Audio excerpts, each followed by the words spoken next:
Muito bem, irmãos, abram suas Bíblias lá em 2 Pedro. 2 Pedro no capítulo 1.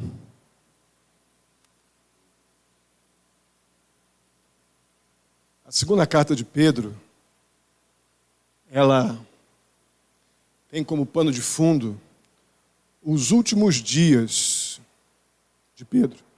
Pedro está às vésperas de morrer.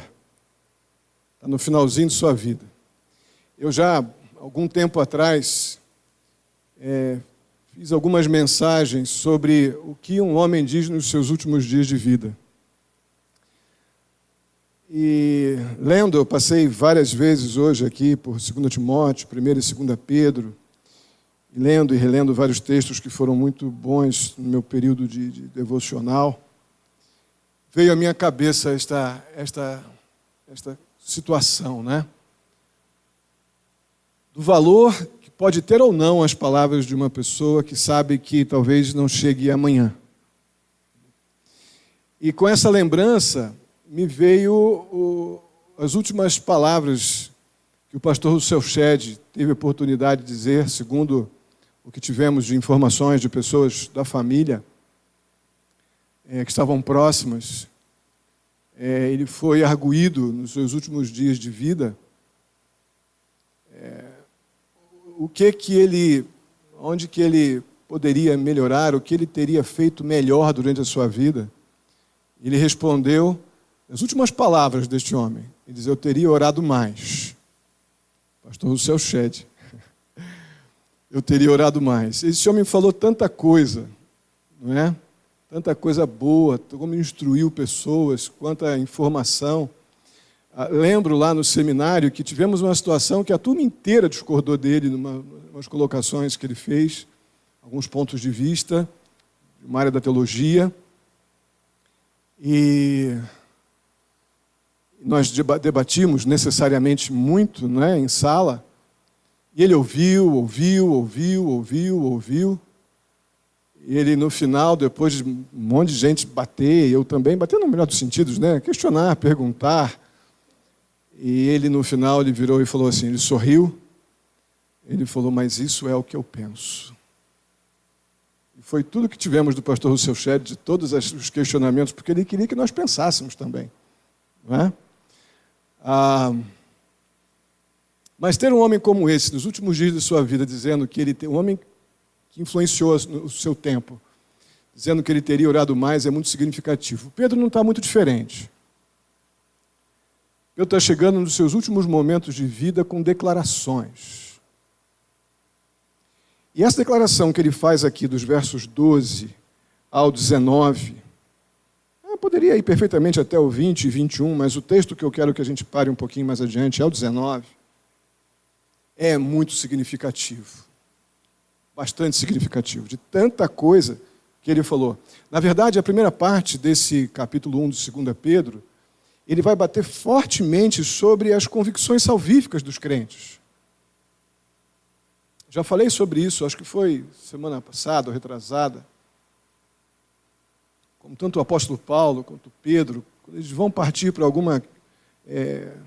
para exortações éticas, exortações para a vida cristã, geralmente, o plano de fundo anterior, eles vão, de alguma forma, enaltecer a obra de Cristo, nos fazer pensar na grandeza da eleição, da salvação. Aqui no nosso caso, né, do verso 3 até o verso 11 do capítulo 1, ele vai reafirmar fortemente, eu falei sobre isso algumas quartas-feiras atrás, né? Seu divino poder, no verso 3, nos deu tudo o que necessitamos para a vida e para a piedade, por meio do conhecimento de Jesus Cristo. E aí vai um discurso maravilhoso até o verso 17. Mas eu gostaria que a gente lesse os versos 12 em diante. A gente vai parando e refletindo sobre alguns momentos importantes desse discurso final de um homem praticamente moribundo. O que este homem no final da sua vida fala, né? E ainda refletindo sobre essa questão, nenhum de nós sabe, né, se hoje não é o final da nossa vida. Se eu não estarei, talvez, aqui dando as minhas últimas palavras. E deveríamos, eu creio que todos nós, ser mais zelosos, né, diante da salvação que recebemos, do Espírito de Deus que nos foi dado, da iluminação para conhecer e experimentar a palavra soberana, inerrante e infalível de Deus. Como nós precisamos aprender a falar, não é? Muito bem, o verso 12 diz assim em diante: por isso, depois de ele fazer um discurso maravilhoso sobre a beleza da obra de Cristo em nosso favor, nos exortar a nos empenhar para consolidar o chamado que nos foi dado quando fomos salvos, ele vai continuar dizendo no verso 12: por isso, sempre terei cuidado de lembrar-lhes estas coisas. Tanto o apóstolo Paulo quanto Pedro, eles são repetitivos nesse tipo de afirmação. Em outras palavras, seria assim: eu vou falar de novo o que eu já falei antes. E muitas vezes eu me pego nessa rotina que a gente tem intensa de pregações, aquela tendência humana de não vou pregar isso aqui de novo, não vou pregar isso aqui de novo, como se eu pudesse afirmar que aquilo que foi ensinado ontem já foi aprendido.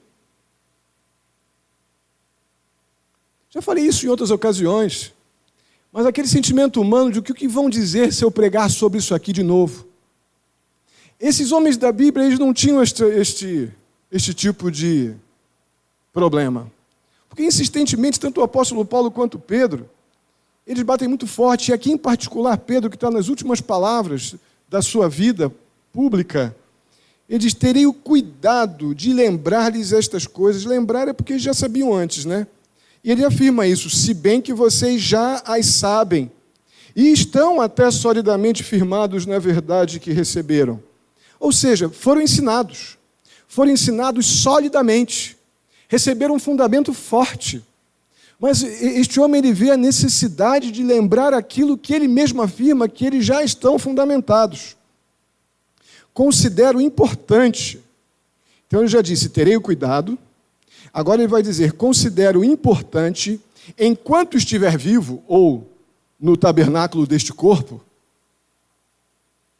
despertar a memória de vocês. Então ele terei cuidado de lembrar, considero importante, e eu vou ainda, enquanto estiver vivo, e aqui ele está historicamente no final da sua vida, zelando por despertar, acordar a memória de vocês, porque sei que em breve vou morrer. Deixarei este tabernáculo como o nosso Senhor Jesus Cristo já me revelou. Ele está no sentido de que ele sabe que está velhinho e está indo. Eu me empenharei para que também depois da minha partida, vocês sejam capazes de lembrar destas coisas. Essa é uma outra disciplina, lembrando um pouco da semana passada, é uma outra disciplina espiritual que deveríamos ser mais cuidadosos. Que legado deixamos? Legado eterno. Porque legados terrenos, nós somos capazes de deixar alguma coisa. Mas legados para a eternidade. Legados que influenciem na vida de pessoas para as coisas eternas. Eu creio que isso está na cabeça do apóstolo Pedro, querendo que, depois da sua partida, eles sejam capazes de lembrar de coisas que os aproximam de Deus, das coisas eternas. E volto a dizer, então, que nenhum de nós, por mais novinho que seja, está livre dessa disciplina pessoal, espiritual, de zelar pelo que fala, a fim de deixar que aqueles que passaram por você lembrem de você pelo aquilo que você representou no que diz respeito às coisas eternas. E aí agora o discurso muda um pouquinho de tom, porque ele vai começar a dizer o que ele pretende despertar na memória das pessoas. De fato, não seguimos, falando dele, fábulas ingeniosamente inventadas quando lhes falamos a respeito do poder e da vinda do nosso Senhor Jesus Cristo. Então, a preocupação forte do moribundo Pedro, olha, não é uma notícia mitológica o fato de que Jesus Cristo voltará. Não é uma lenda de igreja. É uma verdade que Jesus Cristo vai voltar, e isso não é nada inventado, não é nada arrumado ou apenas colocado para poder dar algum tipo de frenesi espiritual.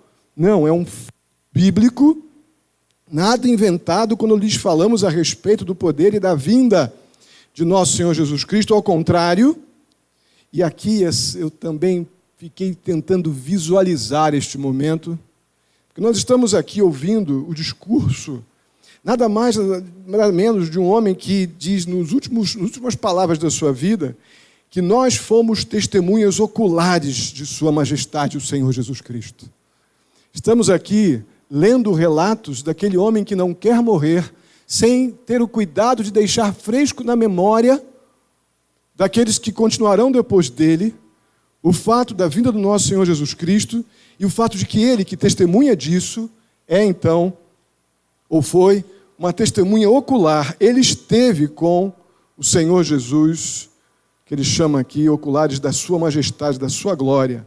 Ele, o Senhor Jesus, recebeu honra e glória da parte de Deus Pai, quando da suprema glória lhe foi dirigida a voz que disse: "Este é meu Filho amado, em quem me agrado." Eu acredito que deveria estar havendo, dentre os ouvintes de Pedro, ou leitores de Pedro, alguns questionamentos sobre a divindade de Cristo. Para que ele tenha, nas últimas palavras, esse discurso, é provável, é possível que houvesse questionamentos sobre a majestade de Cristo. Ele diz: eu ouvi,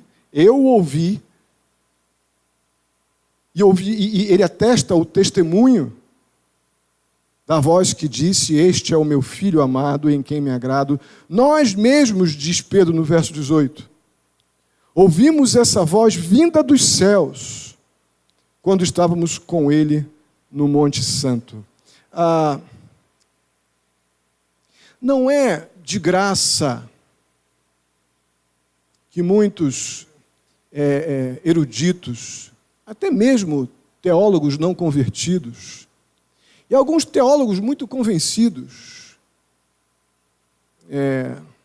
com uma certa facilidade, questionam a inerrância das Escrituras, com falas do tipo: isso foi para aquele tempo, isso é uma linguagem de um homem idoso, ou lá em Eclesiastes, de um Salomão já deprimido, tentando diminuir a autoridade das Escrituras.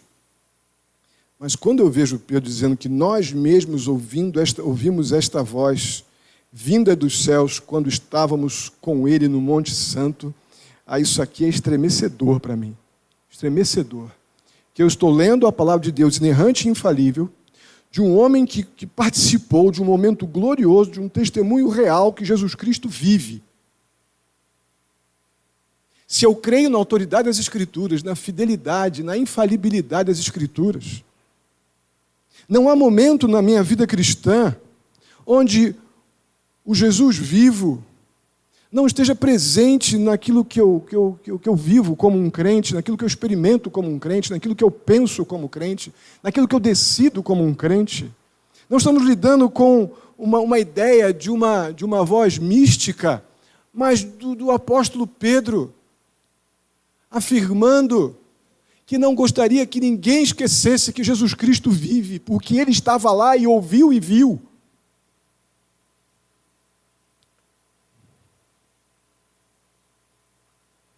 Há uma tendência do ser humano muito enorme, muito grande, de se auto-justificar. Como se não estivéssemos o tempo todo diante daquele que vive.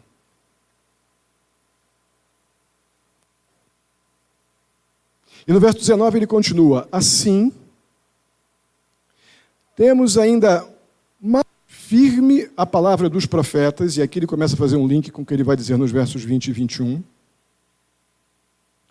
E vocês farão bem se a ela prestarem atenção. Então ele volta a lidar com termos que ele usou lá no comecinho, no verso 15, terei o cuidado, considero importante no verso 13, vou despertar a memória de vocês, e agora ele diz que, e vocês farão bem se prestarem atenção a tudo que vocês já aprenderam da parte do Senhor, a lembrarem da vinda do Senhor Jesus Cristo, de que Ele está vivo, Ele voltará. Como?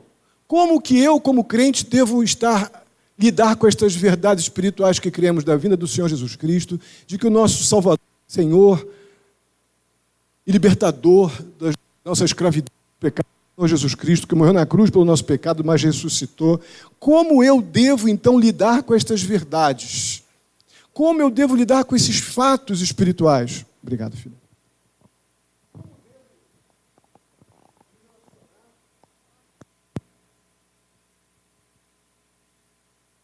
Alô? Alô? Como devo viver isto? Como deve ser a minha prática? Qual deve ser a minha disciplina espiritual para lidar com estas verdades, com essas coisas que têm que estar na minha memória, para que eu possa, então, experimentar isso que foi desejado pelo apóstolo Pedro no final da sua jornada. Eu devo experimentar isso como uma candeia que brilha em lugar escuro. E aí não tem jeito, né? Tem que começar a vir a pergunta. Você crente, eu crente, nós crentes, com aquilo que cremos, eu queria perguntar para todos aqui, eu acredito que todos crentes, se cremos que Jesus Cristo nasceu, viveu, morreu, ressuscitou pelos nossos pecados, que o nosso Senhor Jesus Cristo vive, que o testemunho do apóstolo Pedro é real, que nós temos a alegria de nos relacionar com um Deus vivo, não com uma imagem, uma mística de um ser imaginário religioso. Não, nós cremos nisso tudo. Amém? Cremos nisso tudo. Porém, a disciplina bíblica que é aqui ministrada pelo apóstolo Pedro, na palavra de Deus, é que devemos viver estas verdades como uma candeia que brilha em lugar escuro. Amado, somos uma candeia que brilha em lugar escuro. Qual o lugar escuro que nós estamos, uma vez vivos neste mundo? Qual o lugar escuro que está sendo sugerido aqui? A Bíblia diz que o mundo jaz em trevas, que o mundo jaz no diabo. Você é uma luz que brilha no lugar escuro. Eu sou uma luz que brilha no lugar escuro.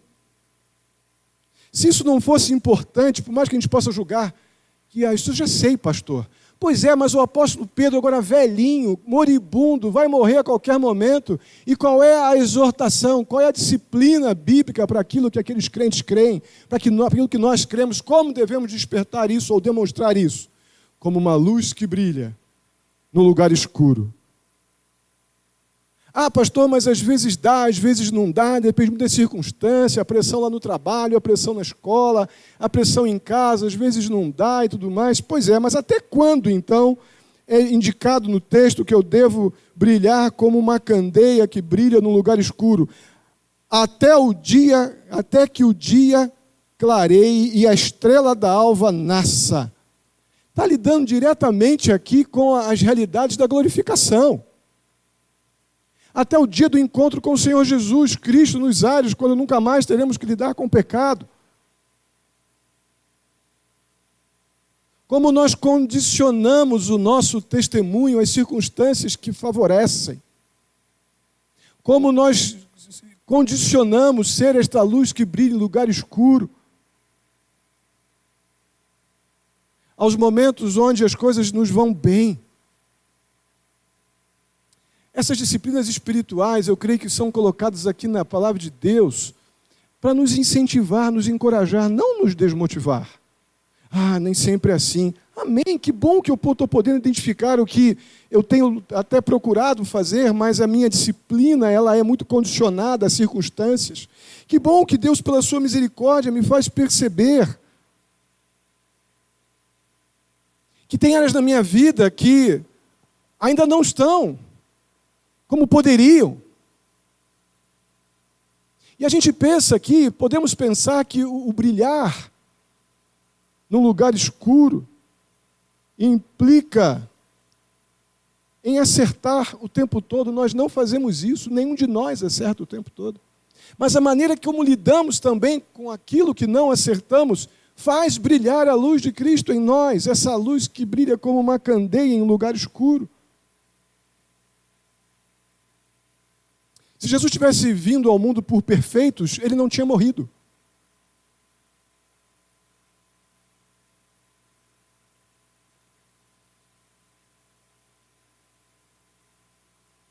E aí vem, nas últimas palavras, dos versos 20 a 21, mais uma vez, eu quero crer, essas palavras não são escritas filosoficamente, elas são escritas soberanamente, inerrantemente, infalivelmente e com propósitos bem específicos, tanto para nós aqui, quanto para aqueles ouvintes imediatos lá, os leitores de Pedro. É muito provável que houvesse ali pessoas que questionavam a suficiência das Escrituras, a infalibilidade das Escrituras. Então, depois desse discurso inicial e desse desafio que é feito por Pedro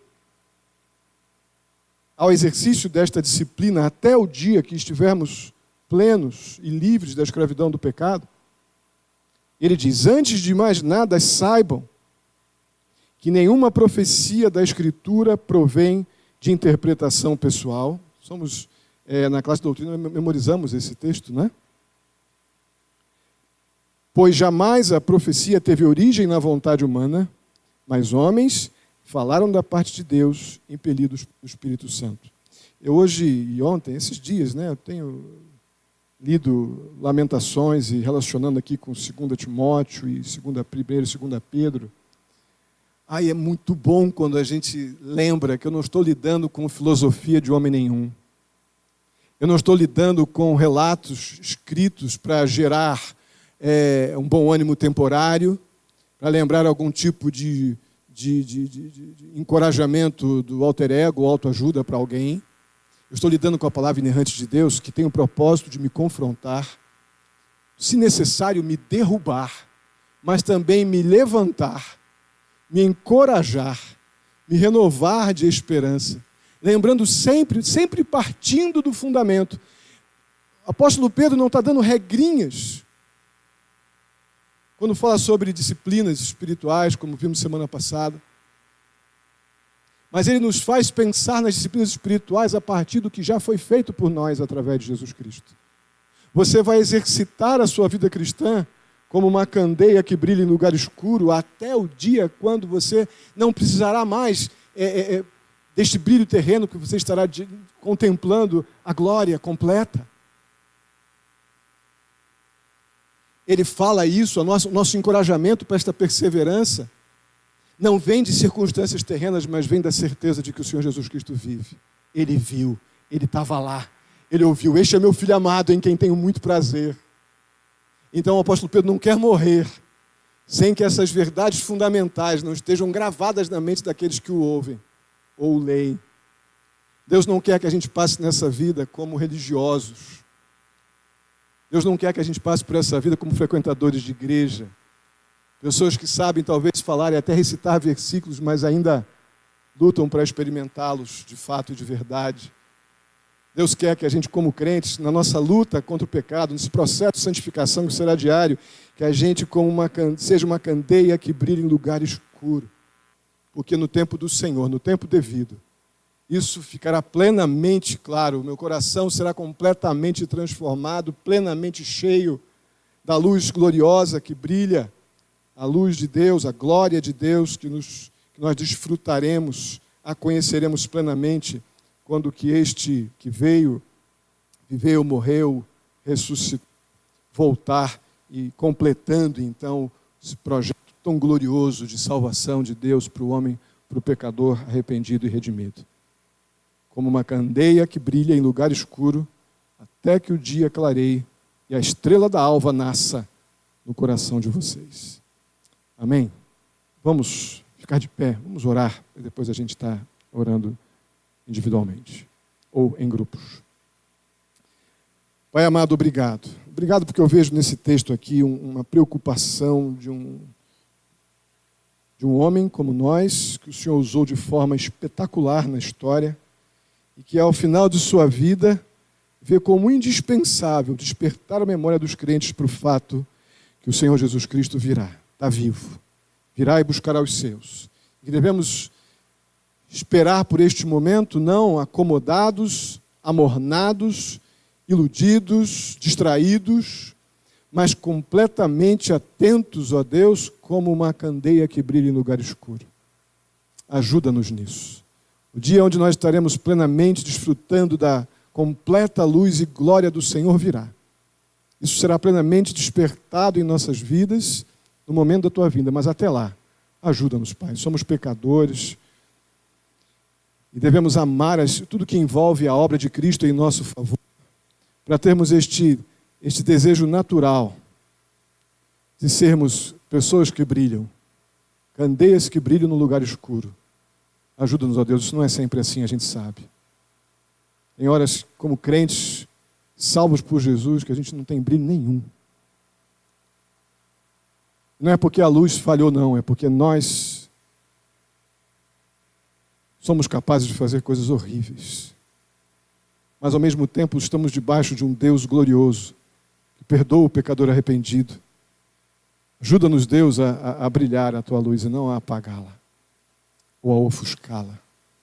Ajuda-nos, Pai. Muito obrigado porque podemos ter este encorajamento e termos também, ó Pai, o pano de fundo. O que nos leva a esta atitude é o fato de que o nosso Senhor Jesus Cristo vive.